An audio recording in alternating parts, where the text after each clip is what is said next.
ഈ മുംബൈ ജയില് ഇതുപോലൊന്നുമല്ല, കാണാൻ ഭയങ്കര വലുതാ. ഈ ബോംബെ ജയിലിൽ മേസ്ത്രിമാരുണ്ടാവുക? ആ, അവിടെ എല്ലാവരും മേസ്ത്രിമാരാ. അത് ശരി. അവിടുത്തെ പോലീസുകാരൊക്കെ ഫ്രണ്ട്ലി ആണോ? പിന്നെ ഫ്രണ്ടിലുണ്ട് ബാക്കിലുണ്ട്. ഓ, അവിടെ ഡോൺമാരെ ആവശ്യമുണ്ടോ? ഉണ്ടെങ്കിൽ ഞാൻ എൻ്റെ പ്രൊഫൈല് വാട്സപ്പ് ചെയ്ത് തരാം. പെട്ടെന്ന് അയക്കട്ടാ, ഇല്ലെങ്കിൽ വേറെ ആരെങ്കിലും വെച്ചാലാ. Hi bro. ആ, മാറിക്കടാ. ഓ, ഇത്ര ഉള്ളോ ഡോൺ? അല്ല, ചേട്ടന് ഇതുവരെ ഇറങ്ങിയില്ലേ? ഞാൻ നിന്നെ പോലെ കരുതൽ തടങ്കലല്ലേ, പിന്നെ ഞാൻ ഗുണ്ടാലിസ്റ്റിലുണ്ടെന്നേ. അത് ശരിയാ, ഗുണ്ടാലിസ്റ്റിലായി പിന്നെ തീർന്ന് ഏത് VIP വന്നാലും അകത്ത് തന്നെ അല്ലേ?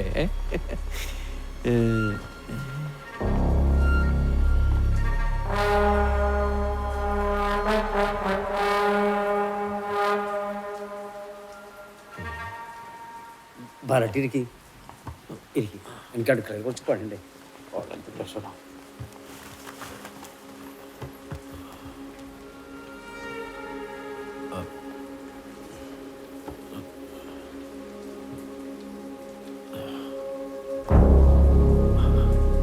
അതെ, അന്നത്തെ ആ സംഭവം ഞാൻ അറിഞ്ഞിട്ടല്ല കേട്ടോ.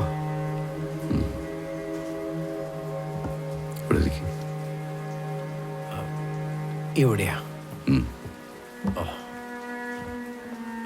നമ്മൾ തമ്മിൽ കാണുമെന്ന് ഞാൻ പ്രതീക്ഷിച്ചില്ല. ഞാനും ശരിക്കും സർപ്രൈസ് ആയി പോയി. ഹലോ, TV ടൈം കഴിഞ്ഞല്ലോ, പിന്നെന്താ ഇവിടെ?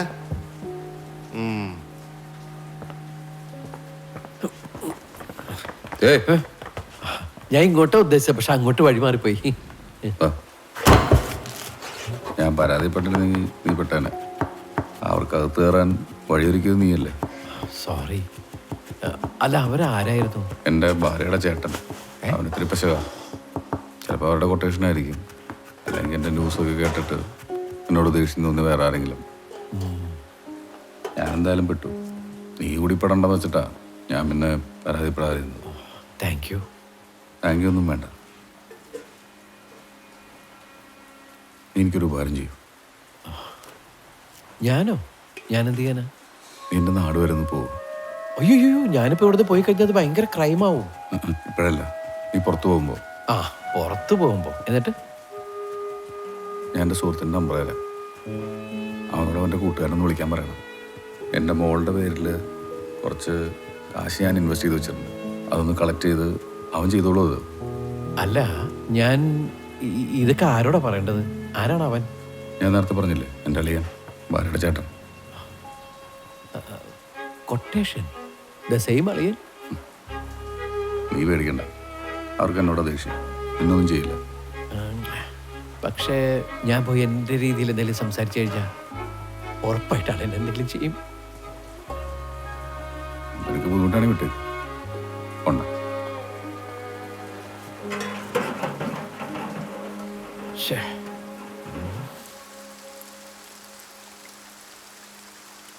ഇത് ഞാൻ കാണുന്ന അവസാനത്തെ മഴക്കാലമായിരിക്കും.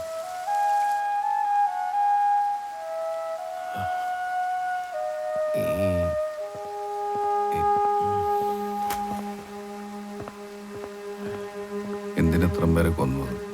അതല്ലേ ചോദിക്കാൻ പോയത്. ഇവിടെയുള്ള എല്ലാവരും എന്നോട് ചോദിച്ചാ ഞാൻ ആവർത്തിച്ച് മറുപടിയും പറഞ്ഞു. പക്ഷെ ആരും വിശ്വസിക്കില്ല. എൻ്റെ അവസ്ഥ ഇതൊക്കെ തന്നെയാ. എൻ്റെ വാക്കിന് ഒരു വിലയില്ല.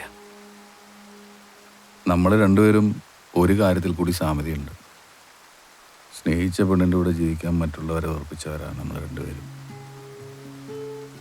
അങ്ങനെയുള്ളവരൊന്നും സഹായിക്കാൻ ആരും ഉണ്ടാവില്ല.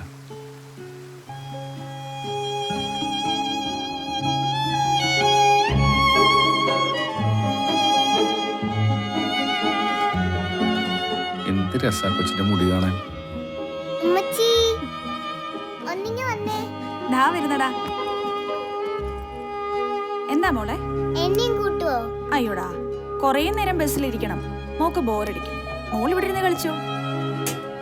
സുരേച്ചി, മോളെ ഒന്ന് നോക്കോണേ, ഞങ്ങളൊന്ന് പുറത്തു പോവാം. പോയിട്ട് വരട്ടെ. ടാറ്റാ. അച്ഛൻ്റെ ആറ്റില്ലേ?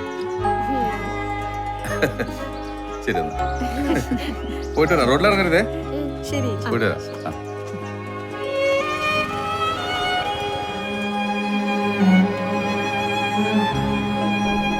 ചില്ലറുണ്ട് കേട്ടോ, 2 രൂപ തരാം. അമ്മ എനിക്ക് ആ പാവയെ വേണം. വേണ്ട മോനെ. അമ്മ എനിക്ക് ആ പാവയെ വേണം. അയ്യേ, അത് ആന്റിയുടെ പാവയല്ലേ. അമ്മ എനിക്ക് ആ പാവയെ വേണം. ഇറങ്ങിയിട്ട് അമ്മയുടെ മുത്തിന് വാങ്ങി തരാട്ടോ. ദാ, മോനെടുത്തു. പാവ ഇത് കൊടുക്ക്, ആന്റിക്ക് കൊടുക്ക്. ഇല്ല, ഞാൻ കൊടുക്കില്ല. ആന്റിയുടെ പാവയല്ലേ. ഇല്ല. കൊടുക്ക് പാവേ. നോക്കിയത് കണ്ട, ഇത് പെൺകുട്ടികളുടെ പാവയാ. അശ്ശേ, മോൻ ആൺകുട്ടിയല്ലേ. നമുക്ക് ഇറങ്ങുമ്പോ അയ്യോ മോനറിയാതെ സോറി.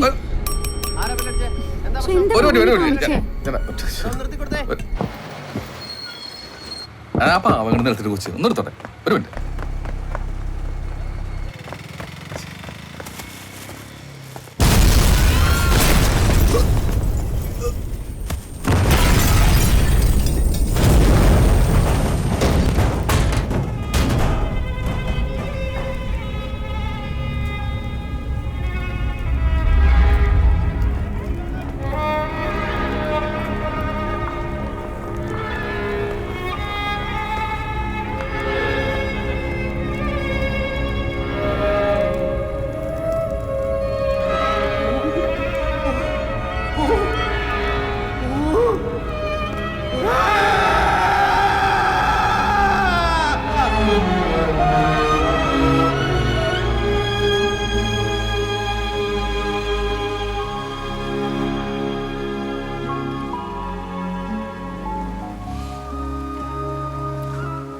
ഞാൻ വണ്ടിയിൽ നിന്ന് ഇറങ്ങി ഓടണതും വണ്ടി പൊട്ടിത്തെറിക്കുന്നത് കണ്ടവരുടെയൊക്കെ മൊഴി എനിക്കെതിരായി.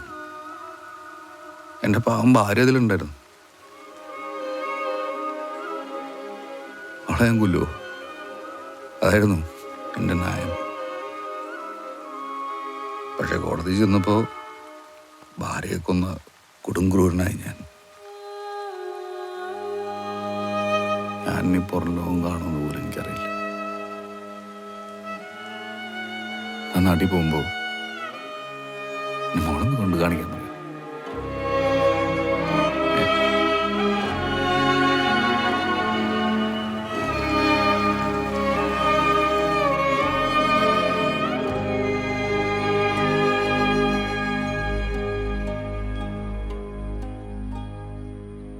കുട്ടിയെ വേണേ കൊണ്ടോക്കോ, പിന്നെയും കൂടി തിരിച്ചു കൊണ്ടുവരണ്ട.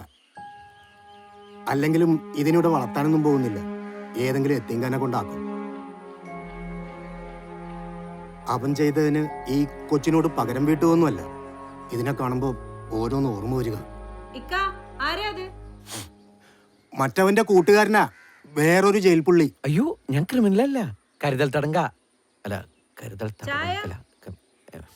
ഇത്ത മധുരം വേണ്ട.